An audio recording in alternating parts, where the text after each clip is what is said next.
Good morning and welcome to 2023. A few things I just need to cover this morning before we hear the evidence, Mr. Maharaj.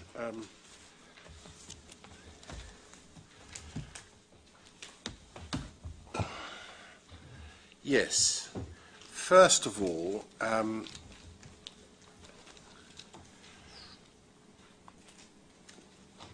witnesses. The position, I think, is now clear on the website which witnesses we will be hearing from the course of the remainder of this week and next week. I've made the position, I think, fairly clear about which order they'll be heard in. Mr. Donowa is now going to give evidence on Monday rather than Friday. To accommodate him, he's out of the country at the moment. The witness statements from a couple of people from HHSL who deal with the crawler are not required by us, and I don't propose, we've got their statements, we've got the material they provided, and I don't propose to have them called unless someone can persuade me otherwise. That's where we'll be with them. The pathology, you asked, I think, particularly Mr. Peterson asked about the two pathology reports on each of the victims in this incident. We've had photographs from Dr. Pramanik. I hope I pronounced his name right. But anyway, we have a number of photographs from him. And as I indicated to you, Mr. Peterson and Mr. Mutu, we'll make them available to you both on the understanding that that's to be confined to you for the moment, at any rate, unless you make such application as you think appropriate, to see if that provides you with any additional help. If not, then I would expect that you will just destroy them in the usual way. So those photographs we're going to... right, am I not making it right? Those photographs we'll make available to you. They will not, I make clear, appear on the website. They will not be made available to anybody else unless they make specific application to me. There is, as you know, a second pathology report that was obtained on behalf of the families, provided by Professor Daisley, I believe. He has not responded to all of our missives, and I'm not persuaded of the need to pursue it beyond that. So anything you want, Mr. Peterson, I'm afraid you're going to have to get it yourself. All right? So I can't provide you with anything further from that. Still dealing with witnesses, Mr. Fuentes has provided additional material that appears in the supplementary bundle. I am told it now is on the site. Correct, good. He's giving evidence, I believe, tomorrow. OSHA, can I remind you all that at the moment they are not scheduled, save that I have informed the witnesses for OSHA that we require them to attend on Monday of next week, subject to being told otherwise. I make clear that we're in some discussion about the necessity to have them give evidence. Can't take it beyond that, but at the moment they are scheduled, subject to anything further that we, as a commission, determine to come on Monday.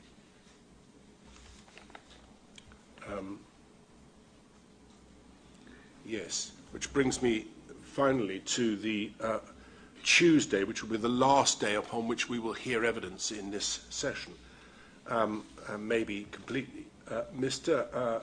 Zaid Khan from Incotec will be giving evidence and a small video demonstration on that Tuesday. I have scheduled in a number of family members who have indicated that they wish to give evidence live. May I make this, in particular I address this to Mr. Ramadar, because I understand you represented and have made it clear you represent a number of different family members. At present, I'm not informed as to whether any of those that you represent would wish to give evidence. Can I say this?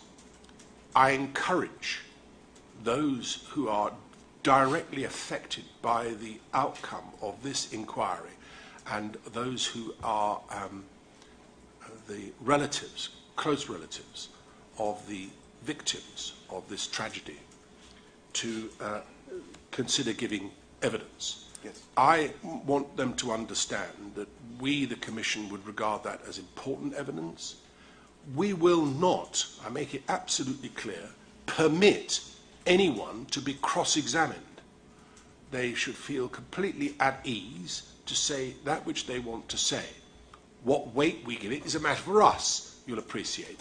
But I will not, and I don't want them to feel that they don't wish to give evidence simply because the prospect of facing a phalanx of lawyers who might ask a number of questions which they might find difficult to answer.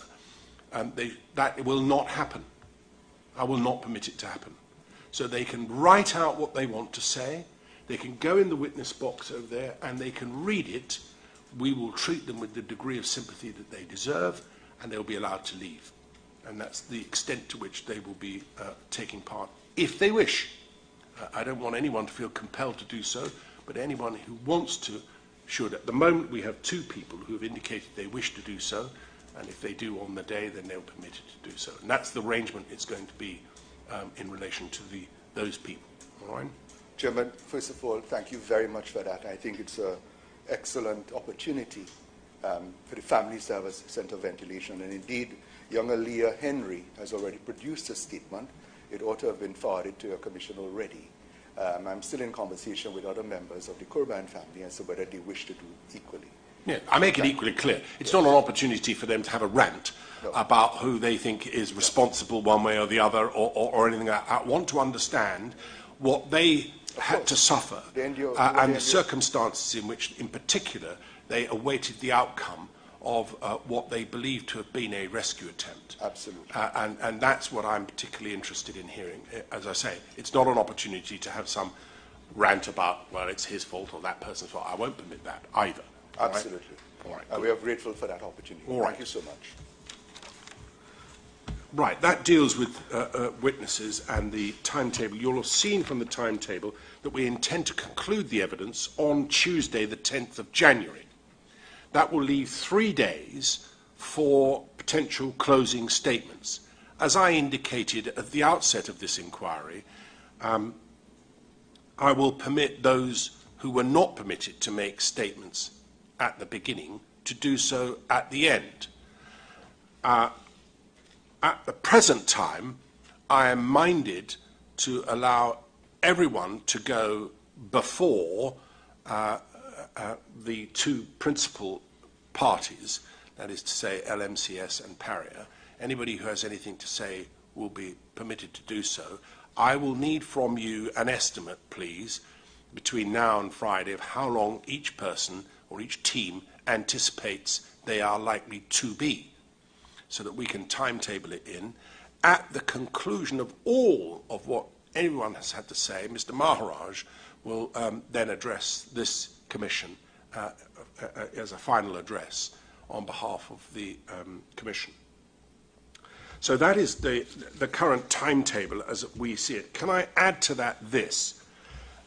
We, as you know, have been quite anxious to see the habitat itself, and with the cooperation of PARIA and LMCS, we understand it is to be removed from the seabed. Unfortunately, for reasons I needn't bother everybody else with, that's not likely to happen until the end of January. So not during this period, which is a little unfortunate since we've indicated we wanted to do it some time ago. Be that as it may, it is being done as I understand. So what I'm minded to do is to schedule 2 days in February for us to return to see the habitat and to have 1 day, I put very much as a tentative day, in the event that we felt it was necessary to hear any further evidence, either arising from the habitat itself related to that or as a result of our consideration between now and that date to recall any particular witness. I'm hoping that that will be wholly unnecessary.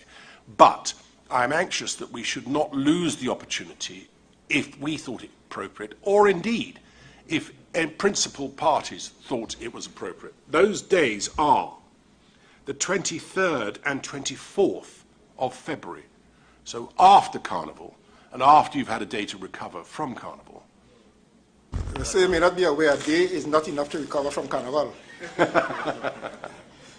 Well, you might have to do your best. I don't know of anyone who has recovered within 24 hours of participating. Well, I appreciate your frankness, Mr. Peterson, but Ash Wednesday will have to be it, I'm afraid.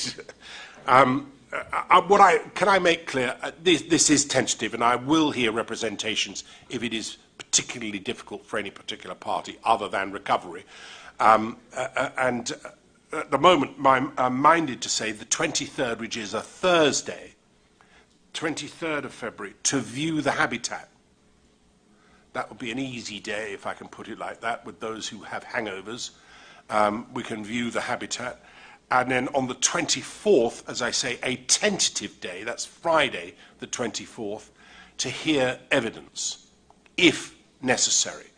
And I will make sure that if we thought it necessary, people will have ample notice that that is what's going to happen. All right? So that is a tentative timetable which we've scheduled in so that everyone can make their arrangements around it. As I say, I'll hear any submissions that there are as to the impossibility of those days. All right.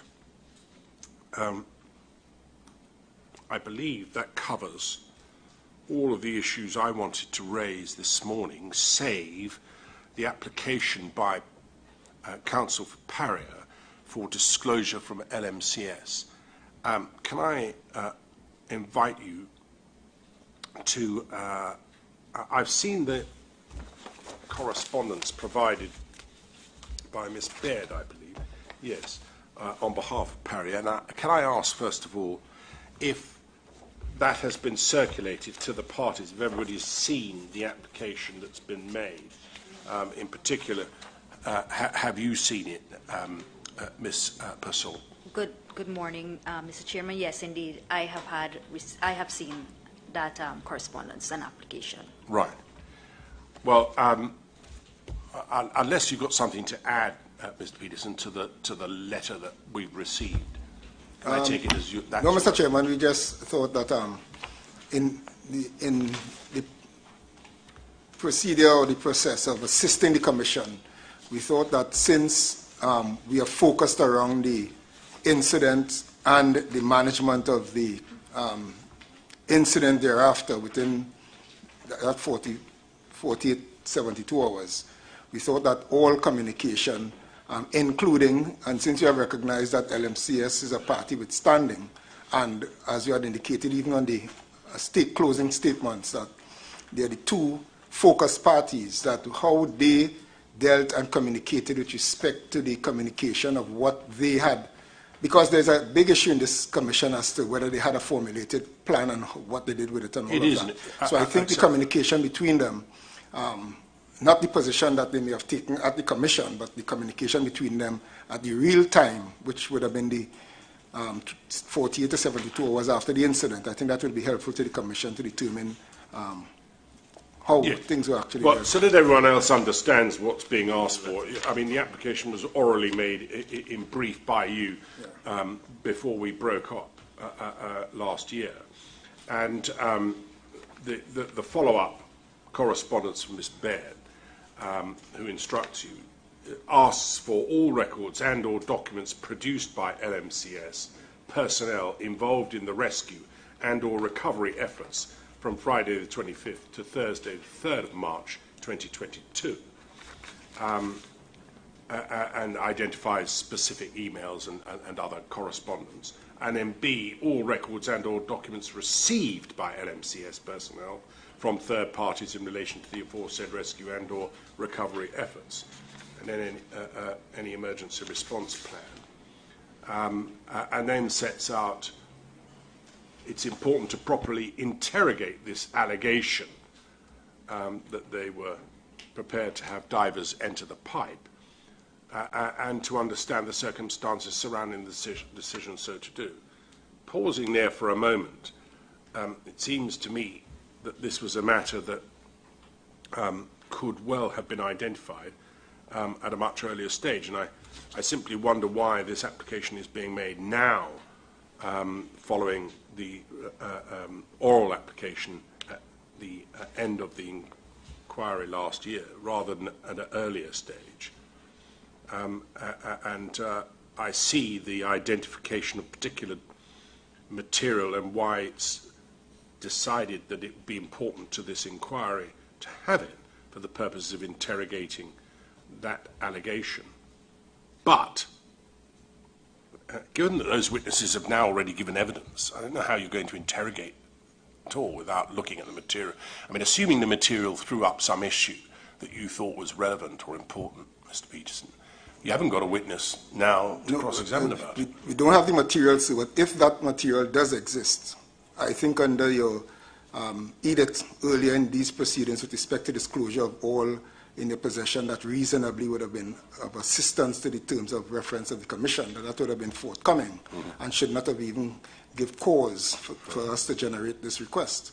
So I think that if it does exist, that is something that should have been voluntarily given to your Commission. All right, well, let's hear from Ms. Mustafa Muhammad then, please.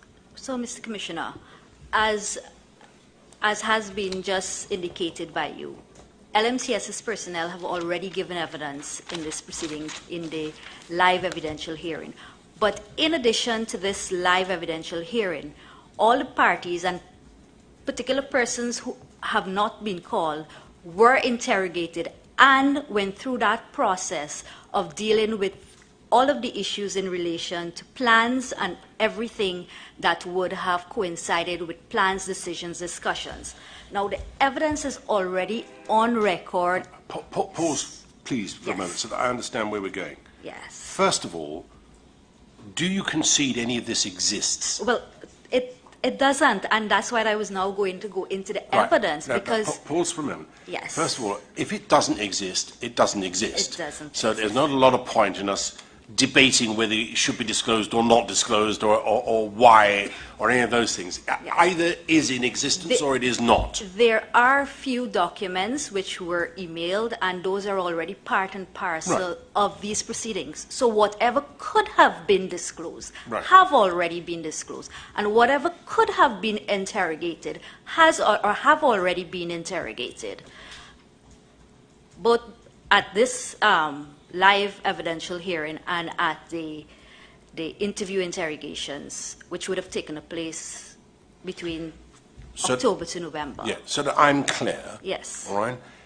Your instructions are, having considered the specific requests that have been made, is that if anything existed, it has already been disclosed. Yes. And if it's not been disclosed, it simply does not exist. That's correct. Right. All right. Yes.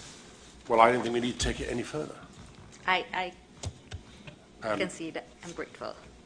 Mr. Peterson, you'll make such observations of that fact as you seek to choose to do so. That's exactly the focal point, sir. If we requested this, if it doesn't exist, it doesn't exist. The only way it falls to be disclosed, and the earlier point I made is that if it existed, then it ought to have been disclosed at your earlier invitation. So if the assertion, if the instruction from counsel is that it doesn't exist, then it doesn't exist. Yeah, quite. Because we only requested what exists, and if it didn't exist, then it falls by the way. All right. Well, we needn't have any further discussion about it. As I say, you will make such observation of that as you will. As I will. As you choose, yes. Thank you, sir. All right. Well, look, thank you very much, everybody. That disposes of that. Does anybody else want to say anything about that? No? All right, good. Well, then, why don't we get to the evidence? Mr. Maharaj. Yeah, Mr. Chairman, the witness would be Mr. Mustafa Muhammad, and Ms. Vijaya Maharaj will read a summary of that evidence.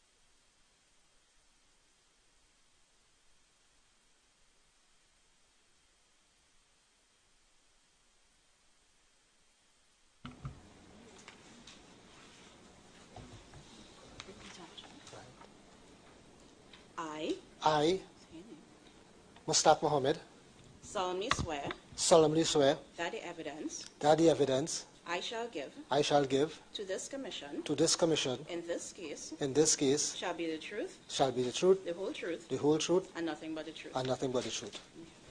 Thank you.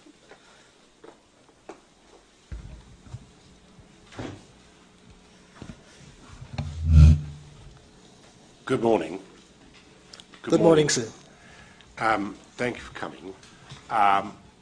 The water's there for you.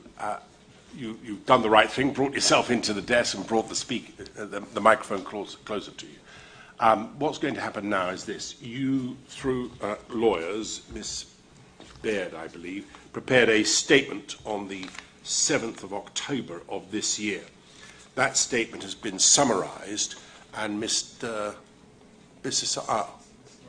Mirage, thank you, Miss Mirage, is going to read a summary of that statement, all right? Good. So please listen to her summary. All right. If you agree it at the end, then hopefully you do. We can then proceed to any further questions. If not, you'll point it out to me, all right? Great. Any issues that arise, please raise your hand, let me know, and we can proceed from there. Whenever a document is referred to, including your statement, I hope you'll be given it from our team that sits behind me here, all right? Great. As I say, if you need anything, just let me know. All right, Ms. Maharaj, thank you very much. Thank you. Mr. Muhammad provided a witness statement to the Commission dated 7th of October 2022. It's in the witness statement bundle at page 1440. Mr. Muhammad had declined to be interviewed by the Commission. Since August 2019, Mr. Muhammad had been the Terminal and Trading General Manager of PARIA. PARIA's day-to-day operations are carried out by its employees as well as employees of Kenson, who are deployed by PARIA in its HSEQ department, which is the Health, Safety, Security and Quality Department, as well as its maintenance and operation departments as subordinates to PARIA officials. PARIA has engaged Kenson by way of contracts. PARIA's workforce, as of the 25th of February 2022, comprised 95 employees of PARIA and 183 employees of Kenson. The HSEQ, maintenance and operations departments were the main departments involved in facilitating and overseeing the execution of the project by LMCS. PARIA did not possess the specialist skills and expertise to perform subsea maintenance works, and therefore it was necessary to outsource the works to a competent, experienced specialist contractor. LMCS was hired for the 2021 project after undergoing a process of selective tendering in accordance with the State Enterprise Performance Monitoring Manual and PARIA's procurement policies and procedures. LMCS was the sole bidder who was found after evaluation to have submitted a technically compliant and suitable bid. Its commercial submissions were evaluated and also found to be compliant and suitable. A recommendation was made by PARIA's Technical and Maintenance Department to PARIA's Management Tenders Committee for LMCS to be awarded the contract for the 2021 project. And that recommendation is at the core bundle of documents, page 928. Mr. Muhammad is a member of that committee, which reviewed, discussed, and approved the recommendation and awarded the contract to LMCS. Between 2015 and 2018, LMCS carried out at least 17 jobs, in respect of which LMCS was rated by Petrotrin as acceptable. Between 2019 and 2021, LMCS was engaged by PARIA for approximately 7 jobs, which they successfully completed, including a 2020 project involving repairs to number 36 Sea Lion Riser at berth number 5, which was similar to that of the 2021 project. LMCS's performance in that 2021 job was evaluated by PARIA in several categories as being very good or excellent. Mr. Muhammad states that LMCS was therefore not only a competent and experienced specialist contractor, but they ought to have been very familiar with the PARIA's policies, procedures, and practices. On July 2, 2021, during the course of pre-work at PARIA's offshore services dock, a critical injury was sustained by one of LMCS's workers. This led to OSHA issuing a prohibition notice on the 6th of July 2021, and that notice is at the core bundle of documents, page 1173, pending PARIA's compliance with OSHA's requirements for work to resume. Mr. Muhammad appointed an investigative team on July 7th to investigate the matter. The investigators concluded that the incident was caused, among other things, by certain breaches of PARIA's permit to work procedure and made several recommendations for actions. PARIA's investigation report into this incident is at the bundle of submissions, page 5126.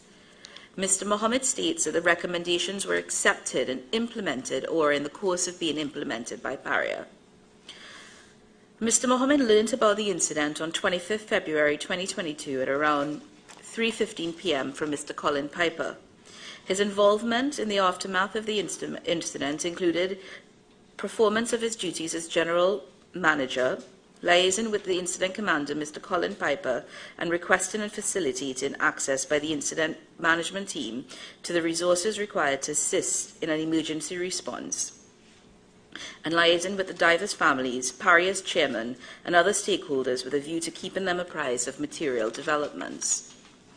On his way to PARIA, Mr. Muhammad requested PARIA's communication lead, Narissa Fevic, to join him at PARIA as he wanted to start communication with the divers' families and the public.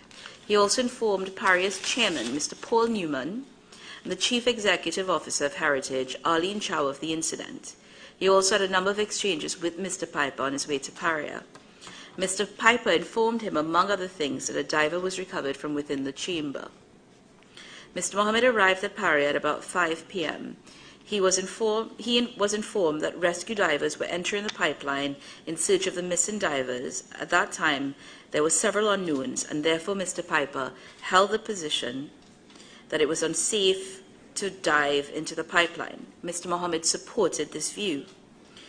Mr. Muhammad was also informed that LMCS's persons at the site were becoming anxious, emotional, and hostile, and he became concerned that persons supporting the rescue operations may be in harm's way, and that search and rescue operations could be disrupted. Mr. Muhammad indicated to Mr. Piper that the Coast Guard were the best persons to protect PARIA and Kenson personnel, to assist with the search and rescue efforts, and to control the site with a view to ensuring that the search and rescue efforts proceeded safely and efficiently. At approximately 6:24 p.m., Mr. Muhammad made a request to Mr. Piper for the Coast Guard to take control of the site at berth number 6, and Mr. Piper agreed to his request. His expectation was that the Coast Guard would work with Mr. Piper to plan, develop, and implement plans to attempt to rescue the divers. He also expected that they would have made their presence felt on the LMCS's crane barge so that there would be some respected authority on site, and they would prevent divers from entering into the pipeline in an unsafe manner, as no specialist advice had been received that it was safe to enter the pipeline.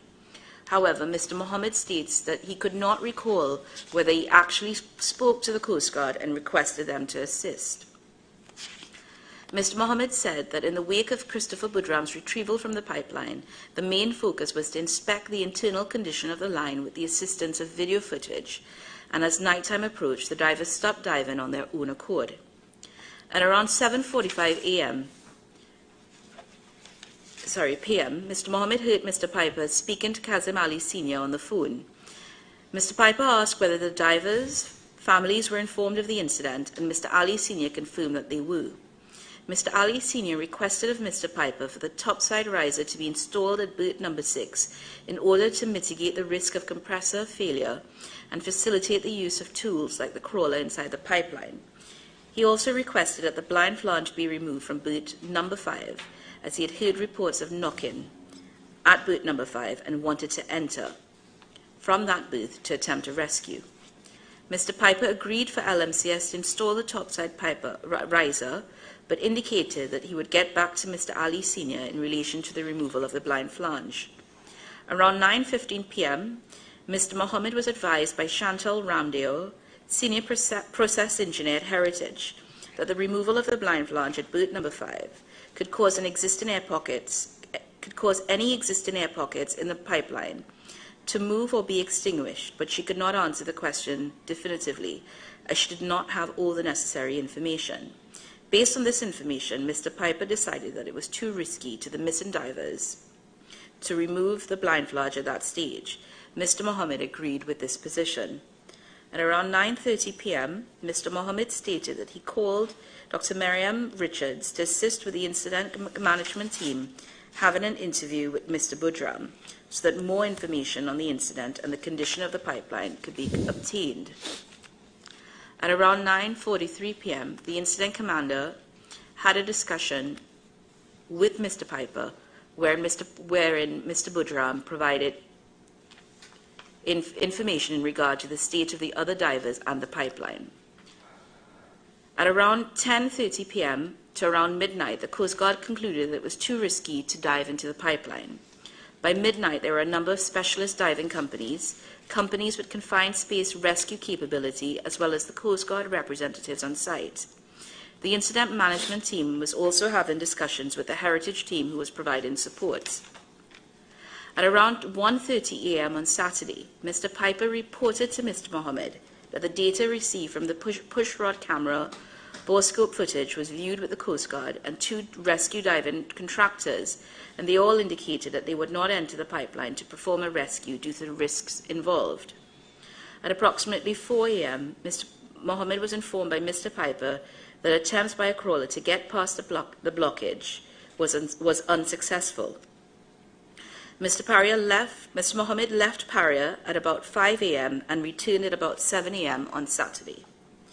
Mr. Muhammad was informed that after reviewing the information from the borescope and crawler footage, none of the rescue companies were willing to enter the pipeline to attempt the rescue. As such, Mr. Piper indicated that further opportunities for rescue were being developed by the incident management team. However, those options, including the cutting of the horizontal section of the pipeline to create a hatch for the divers, to create an escape hatch for the divers, was deemed to be too risky and not feasible. Also, Eastern Emergency Response Services indicated that the drive rescue option by pumping was too risky, and they now considered the operation to be a recovery and would therefore not enter the pipeline.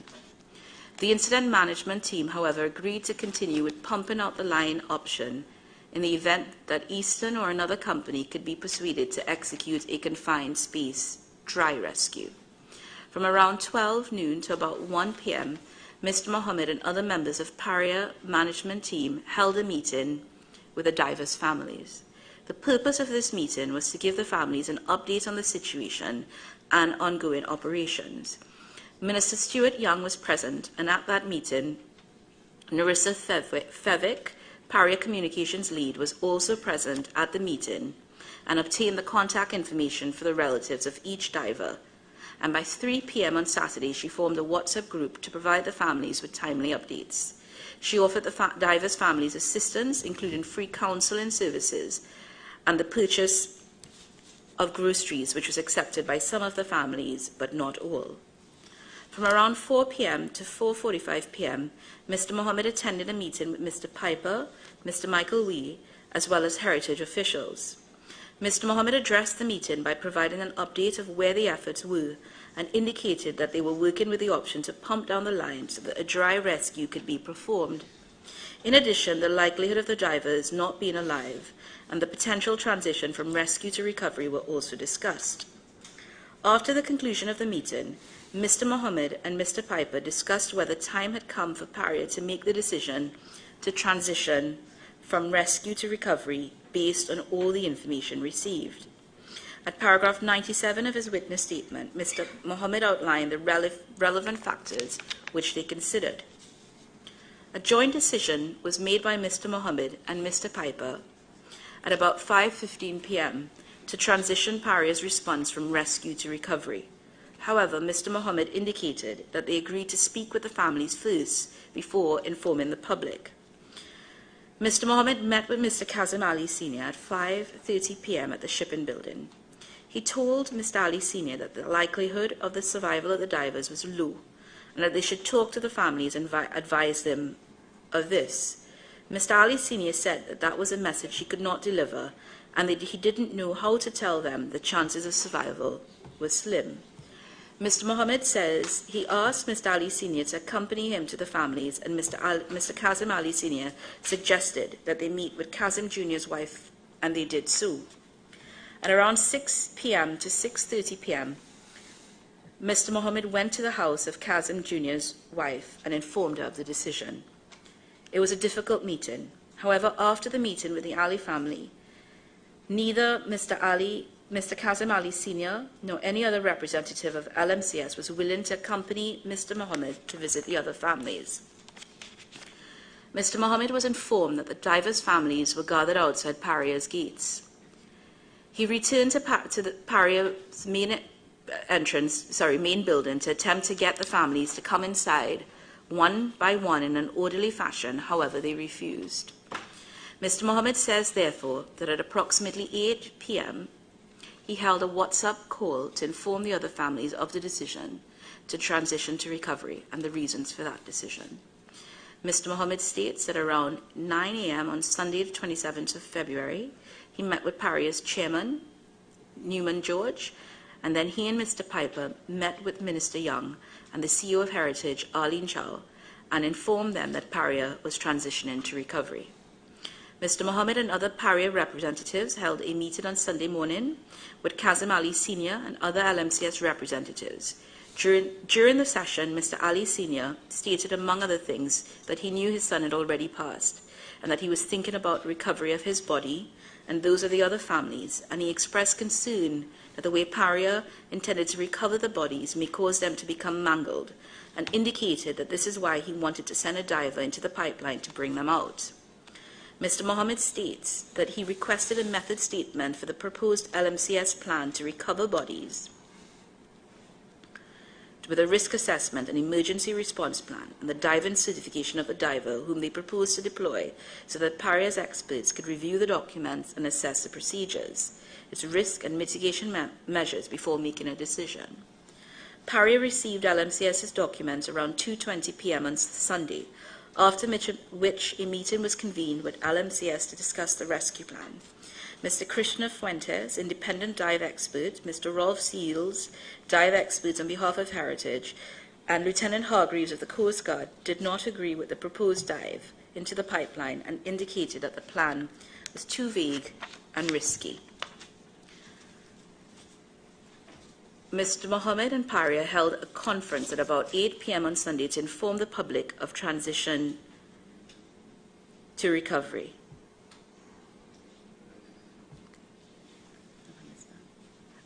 Mr. Muhammad, is this an accurate summary of your evidence? Yes. Thank you. Thank you for that. Can I just ask you one thing before Mr. Maharaj asks you any questions? You declined to be interviewed by the Commission of Inquiry in advance of this hearing. Are you able to say why? I think the logic behind it is that, I wanted to be interviewed, have one clear, concise statement around the activities around the incident, and I thought that this would be the best avenue to have that done. And that was the simple reason why we declined to have the interview earlier. So I'm prepared today to go through the extent of the interview as the Commission required to give all the evidence that I could give. I mean, you understood that the purpose of that particular approach to this inquiry was to try and save time in a public hearing, going through the sort of questions that might have been established in advance.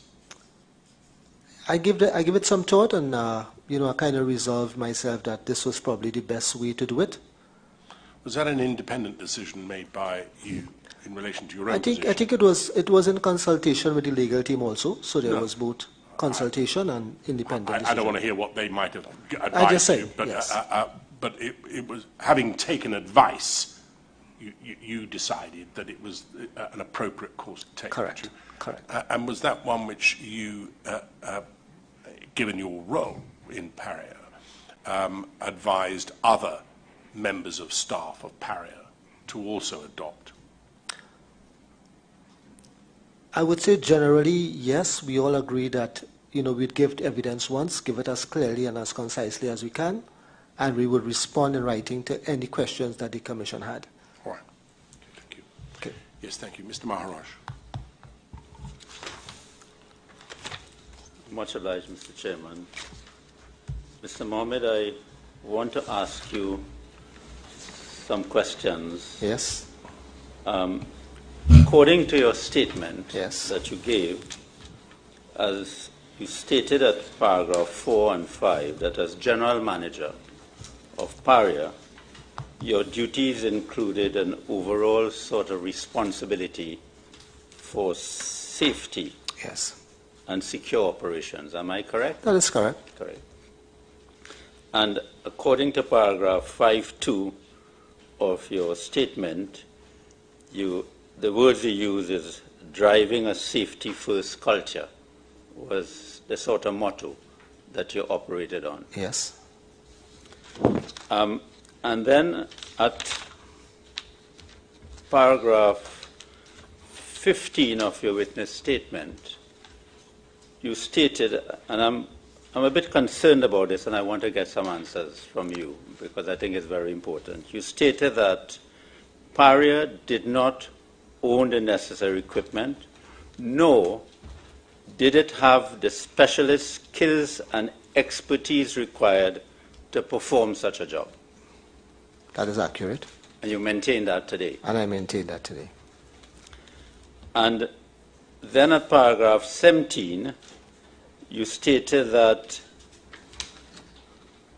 LMCS was hired and there was an evaluation process. And PARIA was involved in that evaluation. That is correct. And PARIA found that the bid submitted by LMCS was technically compliant and a suitable bid. Yes. Well, I'm concerned, and I want you to help us.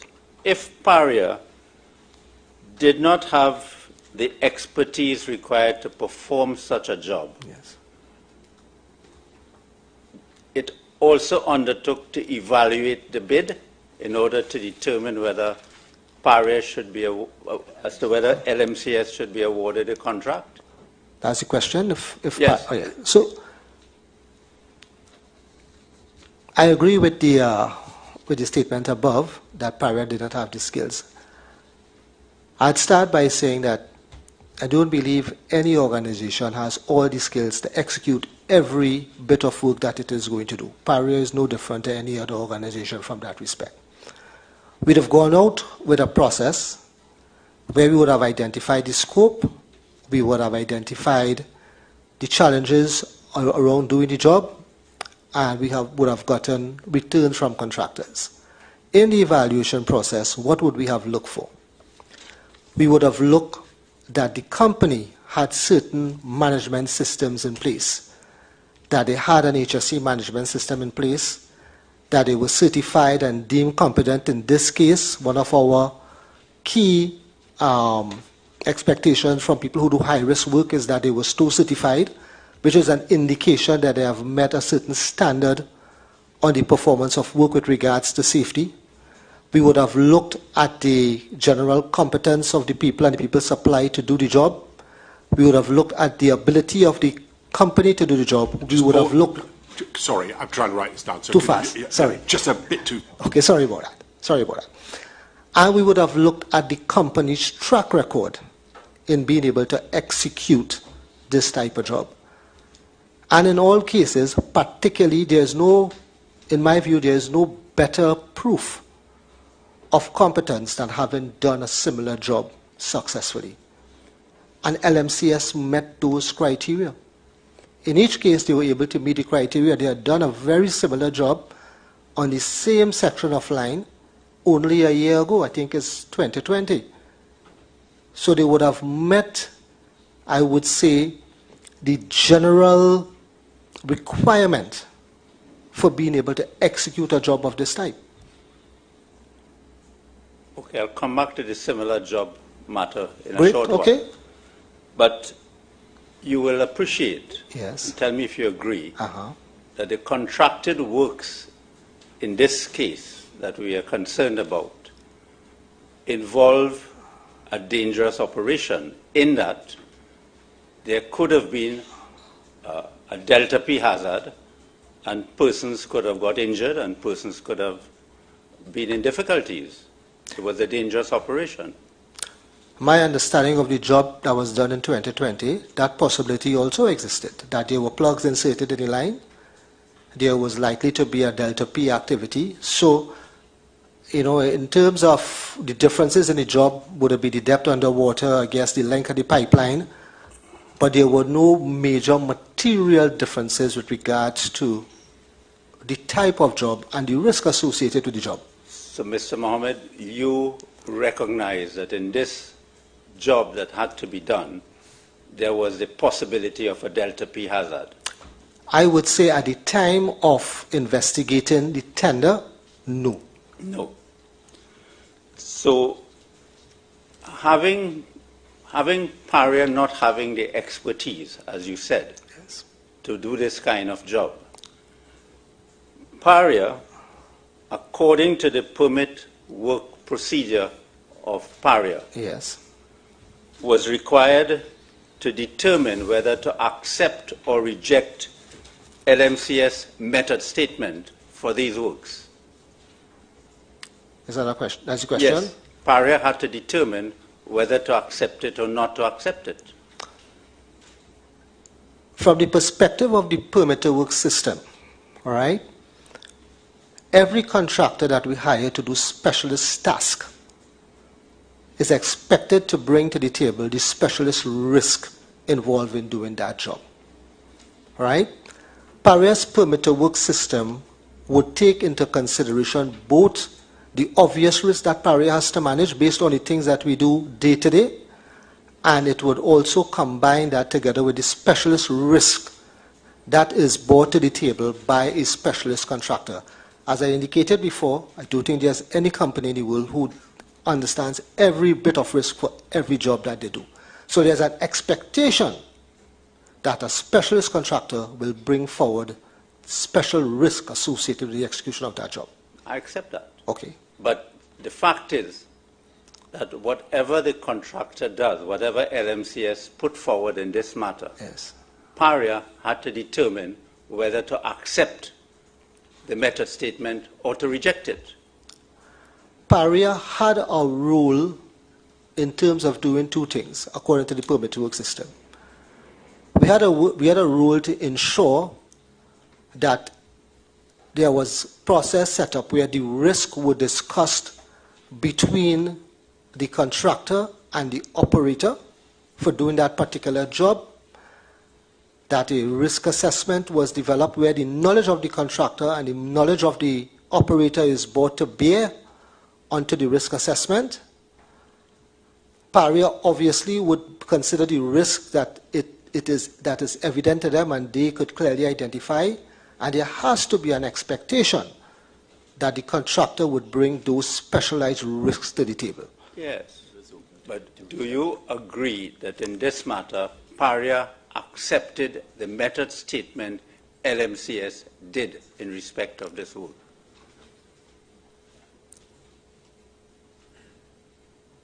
I won't agree with that in the manner that you are presenting the question. Well, it's accept is either accept or reject. I'll reject. Did PARIA reject it? I reject it, but I'd also want to add. No, the question is, did PARIA reject the method statement? I would add context to the answer. It's not as simple as accepted or rejected without understanding context. Well, you're perfectly entitled to add context, and right. I will permit you to do that, of course, and you must. But it's a straightforward question, isn't it? Either you accepted the method statement or you didn't. Just a minute. Sorry. If you say you didn't, then I need to know why right. you say that right. you didn't, when all the evidence points to the fact that you did. Secondly, if you did accept the method statement and you wish to add right. a rider to that, then you have to accept that you accepted it, if yes. you see what I mean, yes. and then you get your opportunity to add the rider. All right? So that I get a clear note of what you're saying, please answer the question first, then give us your writing, Great. all right? So we accepted the method statement. LMCS was hired to do the job. All right? Sorry? We accepted the method statement. LMCS was hired to do the job. That's the fact. Okay. Right? However, the acceptance of the method statement and other pre-activity before the job started required that a process of understanding the risk that would come with this specialized work would have been brought to the table. That would be the expectation on the acceptance of the method statement, and I want to make that clear. Next question. Before you do, Sorry. brought to the table by whom? By the specialist contractor. Right, thank you, got it. Did PARIA accept the risk assessment done by LMCS in respect of these works? And the answer would be PARIA would have accepted the risk assessment. Yes. But I would also caveat to say that in that risk assessment done by a specialist contractor, the expectation is that that contractor would have brought the relevant risk to the table, the risk that PARIA would not have been obvious to PARIA, so that a discussion could be had and mitigations against that risk would be put in place. Let me also add that there was mitigation against that risk. There were three. There were two solid barriers and an administrative barrier to help to manage that risk. So I just want to make sure we add that so we're very clear. Yeah. I'll come to some of that. All right. Okay. Did PARIA accept the job safety analysis done by LMCS in respect of these works? PARIA would have accepted on the condition that the specialist contractor would have brought specialist knowledge to the execution of the job. Okay. Did PARIA also accept the emergency response plan submitted by LMCS for these works? PARIA would have accepted the emergency response plans based on the credible risk that was identified by the contractor as part of the job. And let me explain what credible risk is. Right? Credible risk is a term that we use in industry to identify the risk that the contractor and the operator see as credible, without understanding the concept of a credible risk. You know, it would almost be saying that, let me use a little bit of an example that might be way out. Should PARIA have been we work in the sea, so would we have planned for a tsunami on that day? That would not have been a credible risk. Okay. And this was not identified as a credible risk by the specialist contractor. Okay.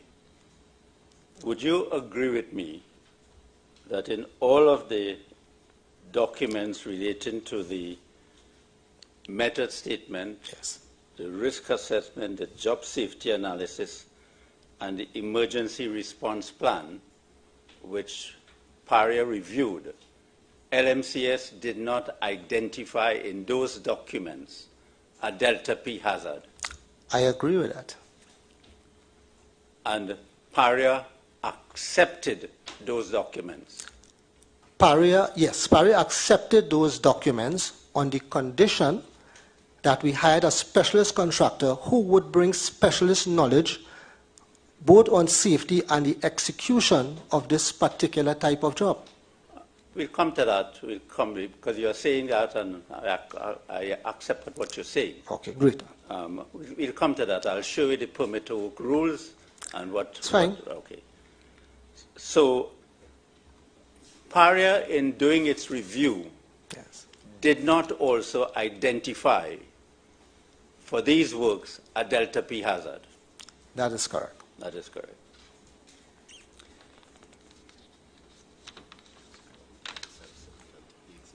Hmm?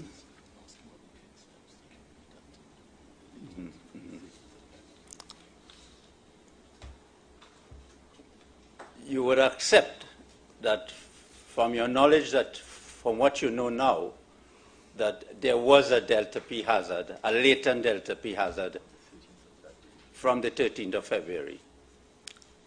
I would accept that we had a Delta P event and there was a hazard of Delta P with this project.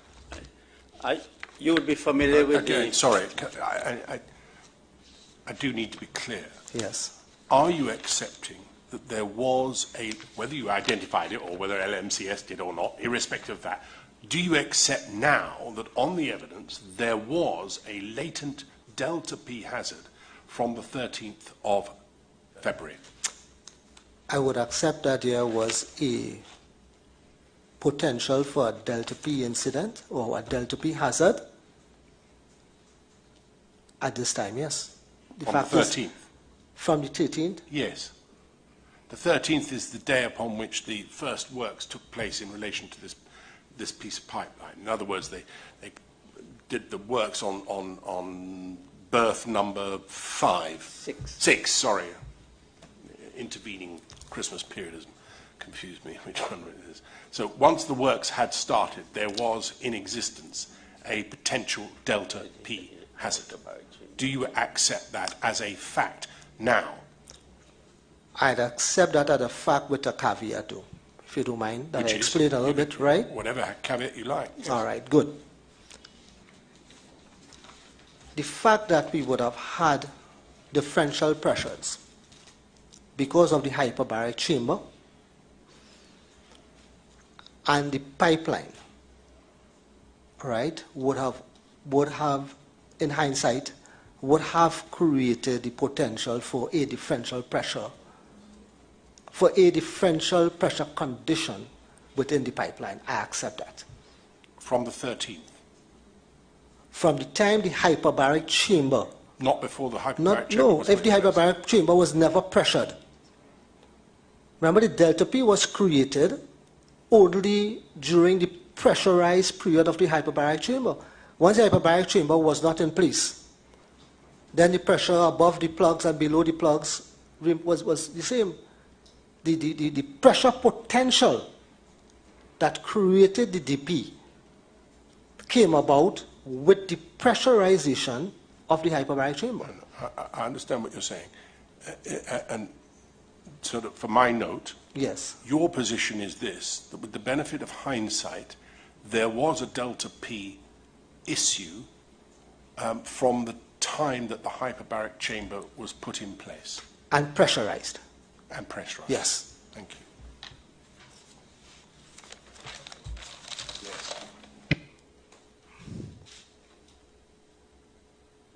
I'd just like to intervene here. I'd like to offer you the Delta P existed when the pipeline was empty, not necessarily when the habitat was put on. I don't accept it, right? And I don't accept it because both sides would have been at atmospheric pressure. And if both sides were at atmospheric pressure, then where was the pressure differential? Yeah, I understand where you're going, and I'm not going to argue it, but once a pipeline is dry, right? Yeah, you'd have that differential pressure with all the water wanting to rush into the pipelines. Really pretty basic. So I'm not going to argue it. Good. Pipeline empty, Delta P exists. All right. I don't accept it 100%. No, I understand. I understand your position. I'm going to leave it to Mr. Maharaj to ask you questions about it because I anticipate he's going there. Good. But so that we're clear, your current position is that there was a latent delta pressure issue, but that only arose once the hyperbaric chamber was placed over the open end of the pipe and pressurized. I got you. Right. Mr. Mohammed, I want to take you to the permit to work rules of PARIA. And that is in core bundle 1. It starts at page 26, but I want to take you to page 30. You would agree with me that the site authority under the rules was PARIA. Just now, let me just get my brain in the document here. Yes. You would agree with me that the site authority in respect of these works yes. was PARIA? Yes. Correct?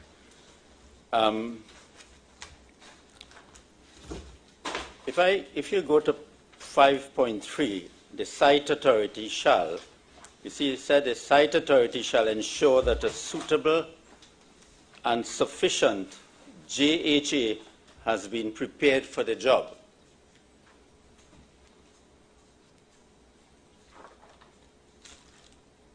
Site authority shall. Okay, good. Yes. The site authority shall ensure that a suitable and sufficient job hazard analysis, JHA, Yes. has been prepared for the job. Yes. Correct? You agree with that? I agree with that. And a sufficient job hazard analysis for this job would include stating that there was a risk of a delta P hazard. I agree with that. You agree with that? Could I add context too? Yes. Now, I want to bring what a permit to work system is, right? A permit to work system is not simply documents that you fill out. It is a process by which an operator engages the person or the company that is going to execute work to develop these exact documents that you speak about. The JSA, the supporting necessary certificates. This is a process, Mr. Maraj. This is not somebody sitting down by the desk and say, PARIA is going to do the JSA. In that process, the specialist contractor is expected to bring the specialist risk and the challenges that has to be able to execute Could you that job. show me in these rules where what you're saying is stated? Like everything else, Mr. Maraj, the rules are the rules. The way the execution of the process is also important to how the rules are operated.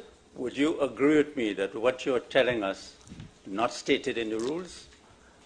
I don't think it has to be stated in the rule, Mr. Maraj. I think there has to be a distinction between the rules and the way the process is organized to have the benefit of the rules make sense. Okay. I think it's unreasonable not to think about the process. Okay. Look at 5.2 on page 29. See the rules define a competent person? 5.2 on page 29. On page 29.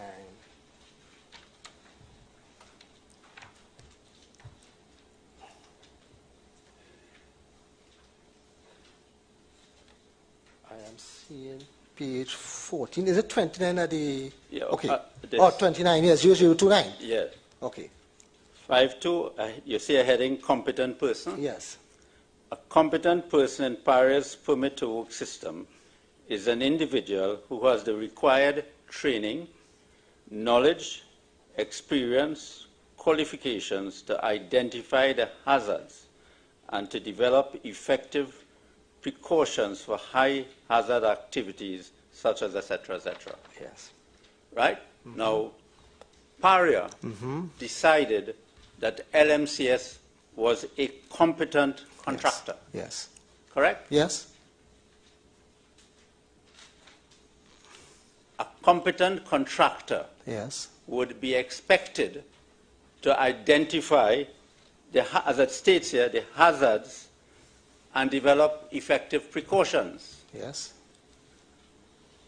Would you agree with me that based on the works which were done in this matter and the documents which were submitted, the hazard of delta P was not identified and precautions for that activity was not also identified? Well, I want to deal with the two things separately. Okay. The competent person, and then I want to deal with whether these documents were supplied or not. I think that's two different questions. Okay. Right? So LMCS was identified as the competent contractor to be able to execute that job. Why? Simply, there's no better proof of competence than having done it before. LMC had safely executed this job not more than a year ago or around a year ago on the same pipeline bearing the same risk, using the hyperbaric chamber, using the same badge, using most of the same people. That, to me, helped to define that the competent person was LMCS. Now, as part of whether that competent person in this job would have identified that risk, it was not identified. So I don't want to confuse the two. Okay, but let's take what you say about a competent person. Yes. And you are relying on the fact that LMCS did these works before, Look, right? and, yes, and that's a fact. Okay, okay. Right. But we do not know, from the evidence that is before us, right, we do not know the exact,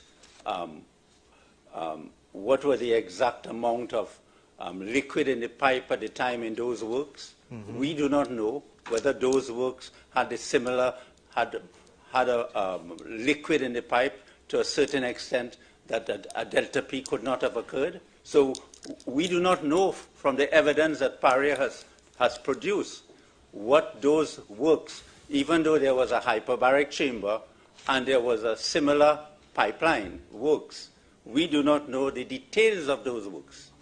So what I'm asking you, you would agree with me that the fact that a contractor would have done work like this on a pipeline using a hyperbaric chamber, that in itself is not sufficient to determine whether a contractor was competent, according to these rules, to do a particular job. I disagree with that. You disagree with and let me tell you why I disagree with it. All right? So I know we don't have the exact facts, and I wouldn't pretend to know them exactly. But what I could say in principle, there are a few things at play here. One, there's the use of the hyperbaric chamber. Two, there is liquids in the pipeline that we needed to empty to be able to get to the point in the riser where we had to cut. So that pipeline also had to be drained to some extent. Three, that the potential for DP would have existed in that job no differently than it existed for this job once that hyperbaric chamber was pressurized. Four, very similar people worked on that job who worked on this job. So there may be details that are different, but broadly, the job required the same skill set and the same thought processes to be executed. Before you move on, can I just be clear, please? You've identified 4 reasons. Yes. Use of the hyperbaric, reasons why you say it's not a matter for PARIA, but a matter for the contractor LMCS, right? Yes. The use of the hyperbaric chamber yes. being something which is unique to them. Correct. The removal of liquid from the pipeline. Yes. Draining or partial draining of the yes. pipeline. Yes. Something which you were responsible for. Keep on going. I'll come back to that. No. I'd like the answer now, please. I would say was your company responsible for the removal of the liquid from the pipeline? I would say our company was responsible for the process and the system by which the liquid would have been removed from the pipeline. Well, I don't understand that. All right. You're taking the oil out of your No. That's it. And I think you hit the nail on the head. Because we are going to be able to, think about it this way, right? We have a pipeline that is a system that is going to be worked on. The pipeline is a system that we are going to work on. I just want an answer, if I may, please. All of this, I anticipate, is going to be gone into with some detail by Mr. Maharaj. I simply want to know, when I make this note of what you've said, I need to understand it when I go back over it. No, fair enough. So I need to understand, you're saying that the reason why it was necessary to rely on LMCS speciality, special abilities, was because of the use of the hyperbaric chamber. I get that straight away, all right? The second point you raised was the removal of liquid from the pipeline, or partial removal of liquid from the pipeline, which, as I understand it, is your responsibility. PARIA had a role in ensuring that liquid was removed from the pipeline. No, not a role. Was it your responsibility to remove the liquid from the pipeline or not? Let me say yes to that. Thank you. Right. And then the third point you mentioned is potential for Delta P existed. Yes. As an issue, and that presumably was an issue in the previous job as well. Yes. And was not identified in that job either. Well, we'll have to go back to check. Maybe, I'm not sure. I haven't looked at it. Well, so that's all something the we could evidence test. suggests that that is the position, right? So neither LMCS nor you, PARIA, I don't mean you personally, but PARIA recognised a Delta P issue in either job. I would say that's probably true. Right. And then and the fourth reason you gave for it, which I think is sort of allied to the others, is that similar people worked on a similar job. That's correct. Right. So so that I understand, those are the reasons why it's important, you say, to rely on the expertise Correct. that they were bringing to bear. Correct. All right. I'll leave it to Mr. Maharaj. Let's go back to the permit to work rules a bit, right? Sorry, Mr. Maharaj, there was a further question. I made a note of it, I didn't ask it. And so who do you say the competent person under your own rules was?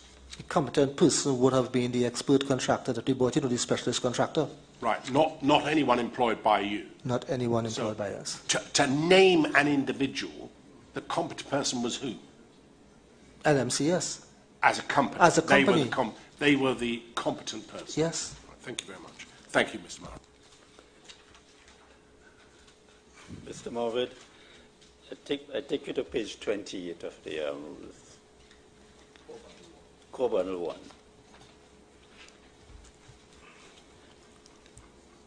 See the heading applicant? Yes. Would you agree that the applicant for these works under these rules was PARIA? Yes. And it says the applicant is a person who initiates the job activity by completing Section A, etc., etc. The applicant must have the necessary competence to execute the job or to supervise the execution of the job. He shall be knowledgeable of the hazards associated with the job and the necessary controls for these hazards. He shall be responsible for the job and for the safety of the people who work on the job. So those were the responsibilities of PARIA in respect of these works. But I agree, but let us understand how the hazards are identified. The applicant, the hazards are identified through the process where the experienced or the competent contractor and the operator works together to identify the hazards. There's a process by which this system works that allows both the knowledge of the competent contractor or the competent person, the applicant or the operator, to be able to identify the hazards. It is unreasonable to have any company understand every single hazard every single day of the job. I mean, that is just not a request, that's just not something that makes sense. Mr. Mohammed, there may be a process, and there probably is a process, but I cannot find anything in these rules which talks about these duties that I just referred to you as. Two, these duties, anything that you are saying are contained in these rules. And I'm going to give you the opportunity. The explanations you are giving us today, could you point to any of these rules which say so? I can't point to it specifically in the rule book, but as I said, with any rules that you have, there would be a process by which those rules are executed. I don't think rules stand on its own. I don't think that's just a fact of how things operate. There is a process by which things are executed and work is done. Now, whether that should be detailed in the permit to work system,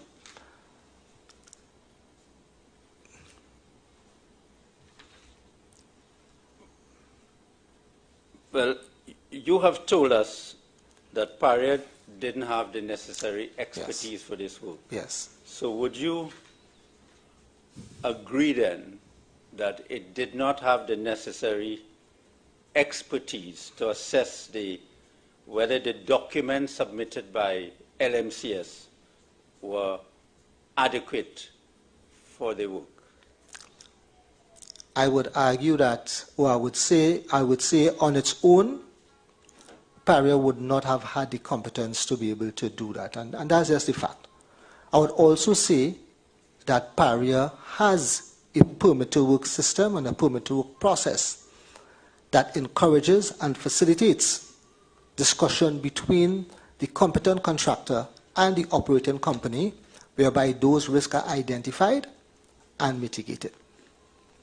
So, according to what you are saying then, you are saying that in this matter, notwithstanding the permit to work rules and whatever it says, that PARIA depended upon the expertise of LMCS in respect of the risk assessment and job safety analysis, because it did not have any expertise to do that, and it relied entirely on LMCS assessment. I would say that PARIA would have expected a competent contractor to bring forward the specific risk that was associated with the execution of that scope of work. Okay, let me ask you this question. As general manager, on reflection, and what happened with these documents for these works, do you regard LMCS as a competent contractor? I mean, a competent contractor for these purposes?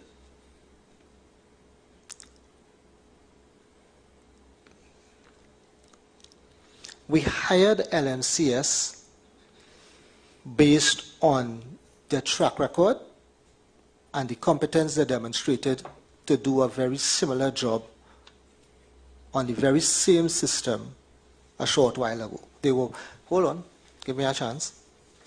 Right? We hired them based on that and the documents that they submitted.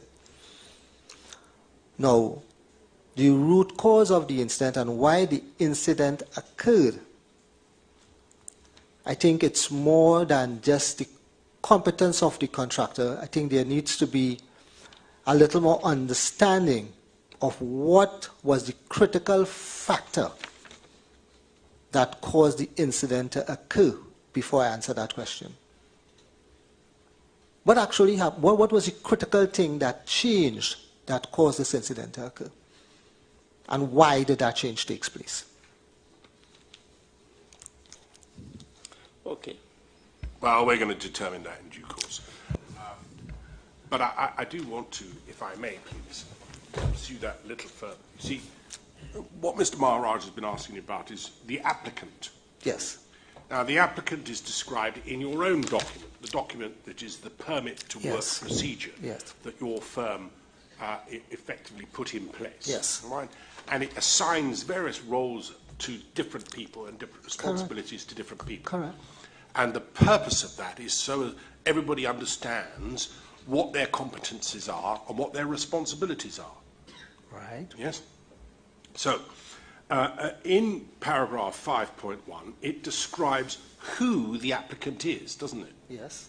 It says, so that we're clear about it, the applicant is the person who initiates the job activity by completing Section A of the work permit. Yes. Right? Or the certificate.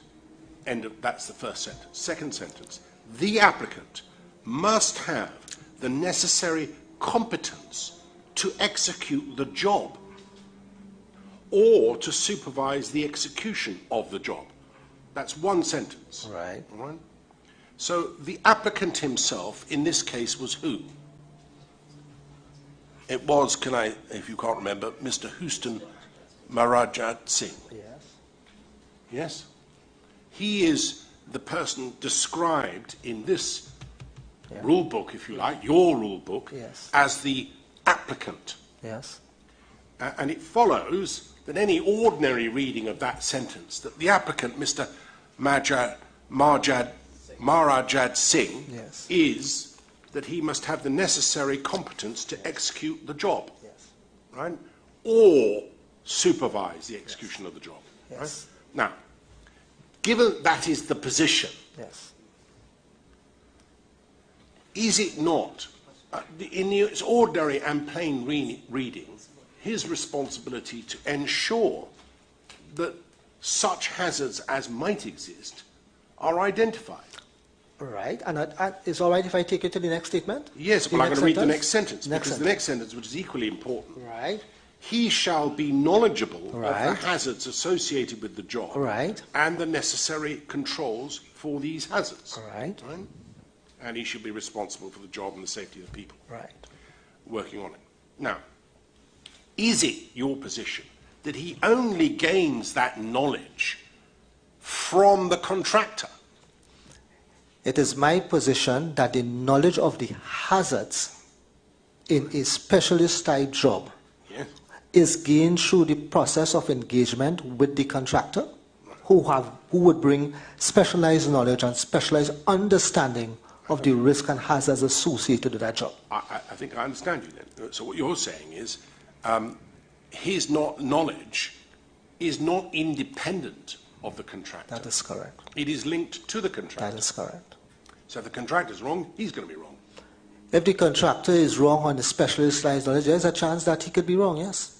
Well, almost inevitably, if that is where he gains his knowledge from. Yeah.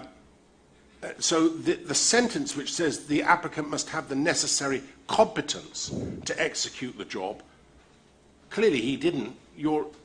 Mr. Maharajad Singh is not your, is he your employee, isn't he? Yeah, it's PARIA. He's PARIA through Kenson, yes. Yeah, Kenson employ him. He works for Kenson, but Kenson are employed Yes, by yes, you yes. to do those jobs, right? So to all intents and purposes, he's PARIA, correct? All right, I wouldn't argue that. Good. So he, being the applicant, must have the necessary, I mean, these are your words, must have the necessary competence to execute the job. Fact is, he didn't have the necessary competence to execute the job, did he? He didn't. He didn't on his own, I would say, without the experience and the knowledge of the contractor, would have complete experience. See, I'm struggling a little, if I'll be frank with you, I'm struggling a little to understand this whole concept of an applicant. If he doesn't have the necessary competence to execute the job himself, or to supervise the execution of that job, because he doesn't know how to do the job, what role does he actually do? If he's just dependent on the knowledge from the contractor, then what is he actually doing? So what the practical world that we live in the execution of work, Chairman, is, as I said, there is no company, no applicant that will be able to identify every single risk that is associated. So what is done, and that is why we have a permit to work process, is that a system of engagement with the contractor and with the applicant or the company is set up to be able to identify and be able to work these risks. Mr. Muhammad, you've said that several times in answer to Mr. Maharaj and to me.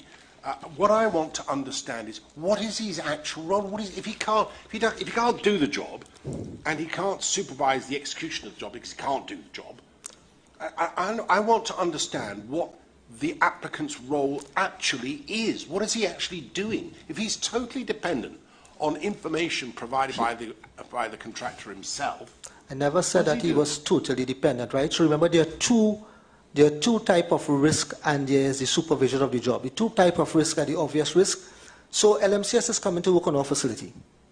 Yes. We transport cargo, we use ships, we have high volumes of inventory of hydrocarbons, we have all that stuff. Pause for a minute, and I follow all of that. Right. Why would you make the applicant in a work permit system this individual? Mr. Kenson, somebody from Kenson, or employed by PARIA? Why not make the applicant the contractor? That's a good point. Very good point. I mean, if it's his responsibility, if you're reliant on him, as you've been at pains to tell us and Mr. Maharaj, why are you making this other person do anything? It's a good point. I simply don't understand it. And I mean, at best, would you not agree? It is ambiguous, to me at any rate, reading that.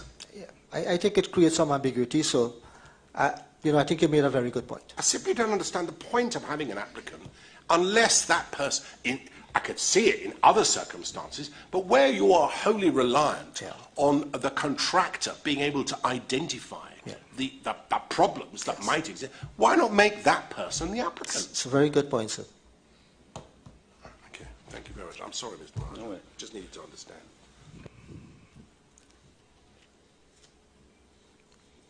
Mr. Mohammed, as general manager of this company, if, as you said, PARIA did not have the competence to do this job or to supervise this job, why PARIA did not employ an expert to advise it in respect of these documents which were submitted by LMCS as a sort of client representative, an expert to assist PARIA in discharging these responsibilities?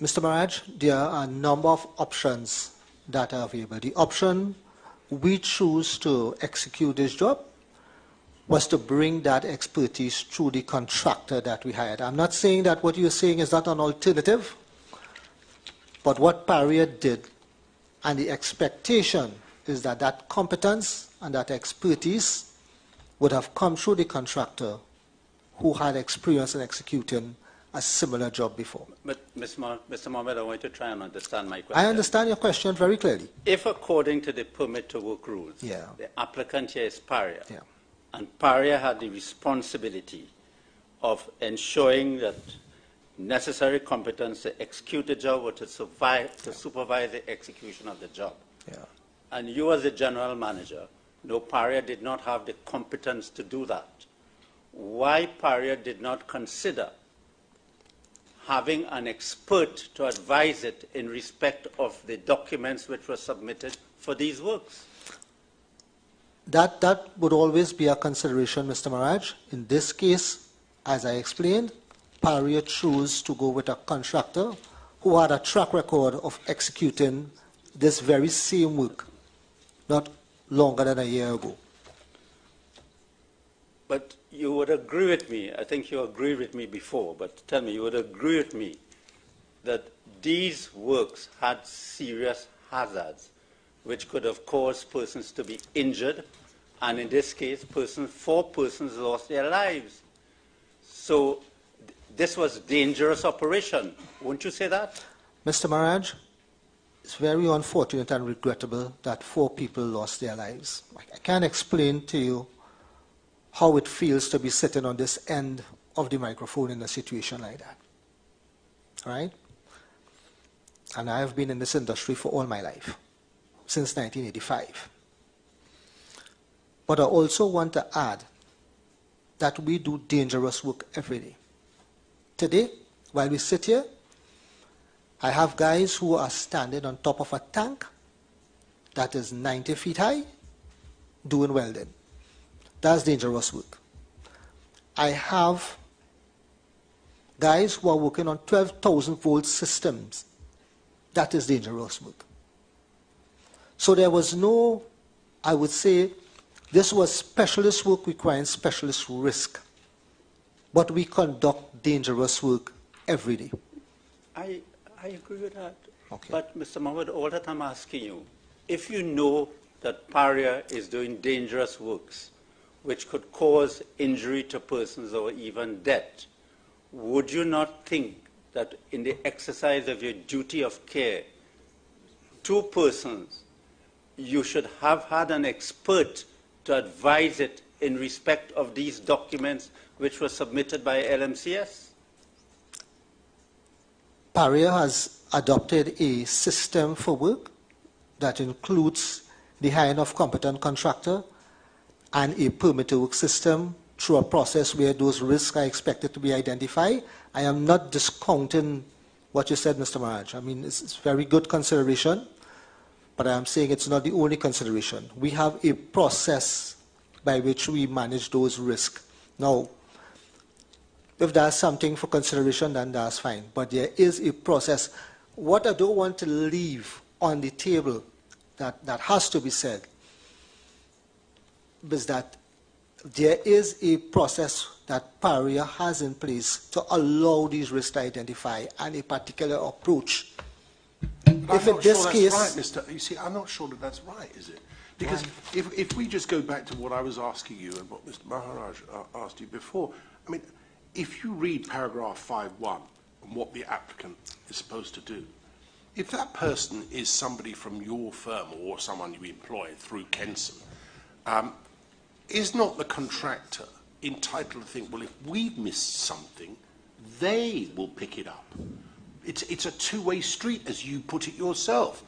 Why would it be that you are entitled to be completely reliant on the contractor, abrogating any responsibility yourself for something that might be not an unreasonable risk, when one reads what the applicant's job responsibility is? Why wouldn't you think, if you were the contractor, well, they're taking on some responsibility too. They are saying, we will employ an applicant who must have the necessary competence to execute the job or to supervise the execution of the job. And he should be knowledgeable in the hazards associated with such a job. I mean, wouldn't the ordinary reader think, well, I've got some cover here? As I said, the perspective is not lost, Chairman, or the perspective is not lost from Mr. Maharaj.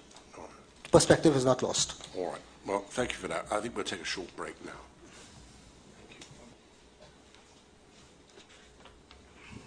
Thank you very much. We'll take 15 minutes.